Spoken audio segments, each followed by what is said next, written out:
কেমন আছো তোমরা সবাই? আশা করি সবাই খুব ভালো আছো। আর আজকে হচ্ছে রবিবার, তো ভিডিওটা স্টার্ট করলাম। এখন বাজে হচ্ছে 10:30। পাখিরাও কি ডাকাডাকি করছে, ভিডিও করার সময় শান্তি নেই। যাই হোক, সকালে খাওয়া দাওয়া মোটামুটি হয়ে গেছে। আজকে রবিবার, শনিবার স্কুল ছিল না।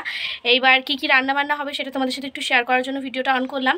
রান্না বলতে আমাদের জন্য ডিম হবে। আর আজকে যেহেতু রবিবার, তো পাকু মাংস খেতে চেয়েছে। এবার ওর জন্য একদম অল্প পরিমাণে আনা হয়েছে, কারণ এত গরম পড়েছে কদিন ধরে, আমরা আর মাংস খাবো না এখন।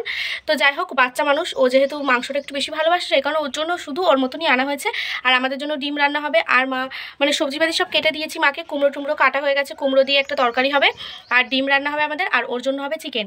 এবার ওর চিকেনটা আমি গ্যাসে করে দেবো। আর আমাদের রান্না তো দুপুরবেলার রান্নাটা উনুনেই হয়। মাকে বললাম ওর অল্প একটু চিকেন, তো গরমের মধ্যে এত কিছু উনুনে রান্না করতে গেলে অনেকটা সময় লেগে যাবে। তাই আমি মশলা টশলাগুলো করে নিয়েছি, দিয়ে এবার আমি ওর চিকেনটা ঘরে করে দেবো, মানে গ্যাসে। তারপর মা ওদিকে আস্তে আস্তে আমাদের রান্না বসবে। তো চলো তোমাদেরকে একটু দেখি। এখানে এই যে দেখো, কুমড়োটা কেটে রেখেছি, কুমড়ো দিয়ে একটা তরকারি হবে। আর কি যাবে এর মধ্যে আমি ঠিক জানি না। আর এখানে দেখো ডিম রান্না হবে, ডিম দিয়ে পটল দিয়ে, তো সেই কারণে আলু পটলটা কেটে রেখেছি। আর এদিকে দেখো পাকুর জন্য এই যে দেখো মাংস করব, পেঁয়াজ এটা ডিমে যাবে ভাজা, আর মশলাতেও কিছু দেওয়া হয়েছে পেঁয়াজ, আর ওর জন্য এই যে আলু।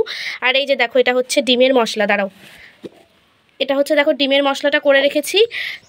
আর এটা হচ্ছে ওর একটা লঙ্কা দিয়ে চিকেনের মশলা। তাহলে চলো রান্নাবান্নাটা করে নিই, তারপর আবার মানে চিকেনটা রান্না করে নিই আমি, আর বাকিগুলো মা করবে উনুনে। এবার উনুনে 3-4 পদ করতে গেলে না প্রচুর সময় লেগে যায়, আর ভীষণ গরম পড়েছে। কাল রাতে একটুখানি হাওয়া উঠেছিল, ঝড় উঠেছিল, মানে কোন দিকে হয়েছে ঠিক জানি না, কিন্তু ভেবেছিলাম বৃষ্টি হবে। এবার বৃষ্টি হয়নি, ওই হাওয়াই হয়েছে। আর সকালবেলা মানে উঠোনে পাতা পড়ে একাকার অবস্থা। হাওয়া হলে এরকমটাই হয়, বৃষ্টি হলে এরকম হয় না। তো যাই হোক, ওই নামমাত্র একটু হাওয়া উঠেছিল। আর এখন রান্নাটা করে নিই, তারপর আবার তোমাদের সাথে কথা হচ্ছে পরে। আর এখন সময় হচ্ছে 10:58, 11টা বাজতে 2 মিনিট বাকি, 11টা বাজতে গেল। তো চলো ও রান্নাটা আমি করে নিই। তারপর যখন করি সবটা গুছিয়ে নিয়েই রান্না করতে পছন্দ করি। এখানে সব কিছু যা যা লাগবে নিয়ে নিয়েছি, কড়াই বসিয়ে দিয়েছি, এখানে লবণ হলুদ তেল নিয়ে নিয়েছি, এখন শুধু রান্নাটা করার পালা।